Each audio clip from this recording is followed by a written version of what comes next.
Hello, it's Simon Zutshi here, and I'm just getting some winter sun in Dubai, but I wanted to film this little video for you to share with you a top tip about finding great property deals in your area where you live or work. Have you ever walked past a property or driven past a property that looks like it was empty, you know, it's boarded up, looked derelict, etc., and then thought to yourself, I wonder who owns that, and I wonder what can be done to that property? And then, like most people, have done nothing about it, and then 6 months later you've seen scaffolding around it, someone's obviously bought it, they're developing it, and then sure enough it turns into a fantastic new property development. Have you ever done that? Well, I have, and I've kicked myself sometimes for not taking action.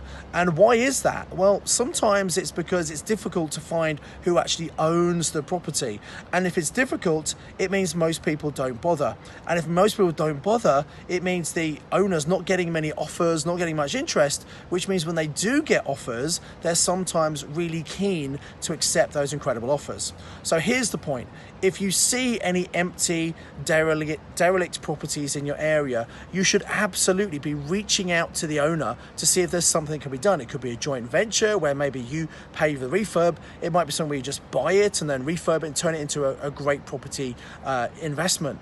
So how do you find these owners? Well, the first thing is to go onto Land Registry, which is the website www.landreg.gov.uk. You pay £3 or £4 to download the title deeds, and very often it will have the address of the owner on the title deeds, and you can send them a letter. Don't just send them one letter. If you don't get any response, send another letter and do a campaign of letters. They might be interested, but not get around to it. So a second or third letter can prompt them to give you a call. Or maybe they don't even get the first letter. So be persistent. If you want to get great results, you've got to put some effort in where other people are just failing to do so. If that doesn't work, or maybe sometimes the address on Land Registry is the same as the property address, put a letter through the door of the property. Put it into a coloured envelope, handwrite it in case someone's going back and picking up the rest of the post.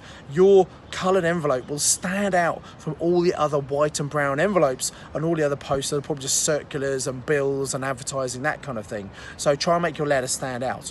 Alternatively, go and knock on the door and ask the neighbours. Look at all the people in the area who could potentially know who the owners are, and speak to them. This is a great example. I spoke to a guy recently who was looking to do a purchase lease option on a property. It had been empty for 10 years. He was living next to the property. He had known the owner for about 5 years. He'd put a really low offer in about 8 years ago, was rejected, got to know the owner, and he said numerous people have been and looked at the property over the years, or stopped their car and got out, because he often works from home, so he's noticed these things. And he said in the 10 years he's been living there, nobody has ever come to knock on the door to see if he knows who owns the property or asking him anything about it. And this guy, because he lives right next to this property, knows everything about it. He knows the history of it, he knows the owner, he knows why the owner's done nothing with it, he knows everything, but no one's ever knocked on the door.